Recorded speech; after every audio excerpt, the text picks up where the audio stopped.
নমস্কার বন্ধুরা, আপনাদের সবাইকে স্বাগত জানাই ডিজিট স্টাডি পয়েন্টে। আপনি কি বিএড করছেন বা বিএড করার কথা ভাবছেন? তাহলে একটা প্রশ্ন আপনাকে করতেই হয়, আমরা বিএড করে আসলে কি শিখব? শুধু একটা ডিগ্রি বা সার্টিফিকেট পাওয়ার জন্য বিএড? শুধু কি lesson plan, micro teaching, practice teaching আর এডুকেশনাল সাইকোলজি পড়ার জন্য বিএড? নাকি বিএড আমাদের একজন ভালো শিক্ষক হতে শেখায়? আজকের ভিডিওতে আমরা জানব বিএড কোর্স থেকে একজন ভবিষ্যৎ শিক্ষক আসলে কি কি শিখতে পারেন। ভিডিওটি শেষ পর্যন্ত দেখুন, কারণ শেষে আমি বলবো বিএডের সবচেয়ে গুরুত্বপূর্ণ শিক্ষা কোনটি। বিএডের একটি গুরুত্বপূর্ণ বিষয় হলো লার্নার এবং চাইল্ড ডেভেলপমেন্ট সম্পর্কে ধারণা তৈরি করা। একটি শ্রেণীতে 30 বা 40 জন শিক্ষার্থী থাকলেও প্রত্যেকের শেখার ধরন এক নয়। কেউ খুব দ্রুত শেখে, কেউ একটু সময় নিয়ে শেখে, কেউ পড়াশোনায় ভালো কিন্তু অন্য কোনো কাজে অসাধারণ। আবার কোনো শিক্ষার্থী হয়তো প্রশ্ন করতে ভয় পায়। একজন ভালো শিক্ষককে বুঝতে হবে এই শিক্ষার্থীটি কিভাবে শিখছে। তাই বিএড আমাদের শুধু বিষয় পড়ায় না, বরং শিক্ষার্থীকে বুঝতে শেখায়। আপনি হয়তো ম্যাথামেটিক্স, হিস্ট্রি, বেঙ্গলি, ইংলিশ বা সায়েন্স খুব ভালো জানেন, কিন্তু প্রশ্ন হলো, আপনি কি এই বিষয়টি একজন শিশুকে সহজভাবে বোঝাতে পারবেন? একজন ভালো শিক্ষক হওয়ার জন্য শুধু সাবজেক্ট নলেজ যথেষ্ট নয়, প্রয়োজন পেডাগোগিক্যাল নলেজ, অর্থাৎ কিভাবে একটি বিষয় শিক্ষার্থীকে শেখাতে হবে। বিএডে আমরা বিভিন্ন টিচিং মেথড এবং টিচিং স্ট্র্যাটেজি সম্পর্কে জানতে পারি। বিএডের সঙ্গে খুব পরিচিত একটি শব্দ হলো লেসন প্ল্যান।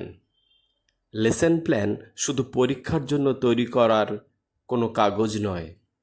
একজন শিক্ষককে আগে ভাবতে হয়, আজ আমরা কি শেখাবো, শিক্ষার্থী কি শিখবে, কোন টিচিং মেথড ব্যবহার করব, কি টিচিং লার্নিং মেটেরিয়াল ব্যবহার করা যায়, শেষে কিভাবে বুঝবো যে শিক্ষার্থীরা বিষয়টি বুঝেছে। এই পুরো চিন্তা ভাবনাকে একটি পরিকল্পনার মধ্যে নিয়ে আসাই লেসন প্ল্যানের মূল উদ্দেশ্য। একজন শিক্ষক সব বিষয় একই পদ্ধতিতে পড়াতে পারেন না। কখনো লেকচার মেথড প্রয়োজন হতে পারে, কখনো ডিসকাশন মেথড, কখনো ডেমনস্ট্রেশন।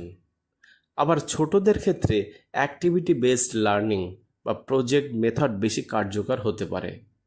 অর্থাৎ বিএড আমাদের শেখায় কি পড়াবো, এর পাশাপাশি কিভাবে পড়াবো। ভাবুন, আপনি একটি ক্লাসে ঢুকলেন, 40 জন শিক্ষার্থী, কেউ কথা বলছে, কেউ বই খোলেনি, কেউ আবার প্রশ্ন করছে। এখন একজন শিক্ষক কী করবেন? শুধু বকাঝকা করলেই কি ক্লাসরুম ম্যানেজমেন্ট হয়? না, একজন শিক্ষককে জানতে হবে কিভাবে শিক্ষার্থীদের মনোযোগ আকর্ষণ করতে হয়, শ্রেণীতে ইতিবাচক পরিবেশ তৈরি করতে হয়, সময়ের সঠিক ব্যবহার করতে হয় এবং সকল শিক্ষার্থীকে লার্নিং প্রসেসের মধ্যে যুক্ত করতে হয়। বিএডের একটি গুরুত্বপূর্ণ শিক্ষা এখানেই। শিক্ষার্থী পরীক্ষায় 80 পেল, এটা কি তার সম্পূর্ণ লার্নিং? অবশ্যই নয়। একজন শিক্ষককে জানতে হবে শিক্ষার্থী আসলে কি শিখেছে, তার কোথায় সমস্যা হচ্ছে, কোন বিষয়টি সে বুঝতে পারছে না, কিভাবে তার শেখার উন্নতি করা যায়। তাই বিএডে অ্যাসেসমেন্ট, ইভ্যালুয়েশন এবং বিভিন্ন ধরনের প্রশ্ন ও মূল্যায়ন সম্পর্কে ধারণা তৈরি করা হয়। একটি শ্রেণীতে সব শিক্ষার্থী একই রকম নয়। তাদের ক্ষমতা, পারিবারিক পরিবেশ, শেখার গতি এবং প্রয়োজন আলাদা হতে পারে। একজন শিক্ষককে চেষ্টা করতে হবে যেন কোনো শিক্ষার্থী নিজেকে বাদ পড়া মনে না করে। এডুকেশন শুড বি ইনক্লুসিভ, অর্থাৎ শিক্ষার সুযোগ যতটা সম্ভব সকল শিক্ষার্থীর কাছে পৌঁছে দেওয়া একজন শিক্ষকের গুরুত্বপূর্ণ দায়িত্ব। বর্তমান সময়ে একজন শিক্ষক শুধু ব্ল্যাকবোর্ড এবং চকের মধ্যেই সীমাবদ্ধ নয়। Smart board, presentation, educational videos, digital content, online resources এসবও লার্নিংয়ের অংশ হতে পারে। বিএডের মাধ্যমে একজন ভবিষ্যৎ শিক্ষক বুঝতে পারেন কিভাবে টেকনোলজিকে শিক্ষাদানের সহায়ক হিসাবে ব্যবহার করা যায়। তবে একটা বিষয় মনে রাখতে হবে, টেকনোলজি কখনো টিচারের বিকল্প নয়। টেকনোলজি হলো টিচারের একটি টুল। সবচেয়ে গুরুত্বপূর্ণ শিক্ষা কি?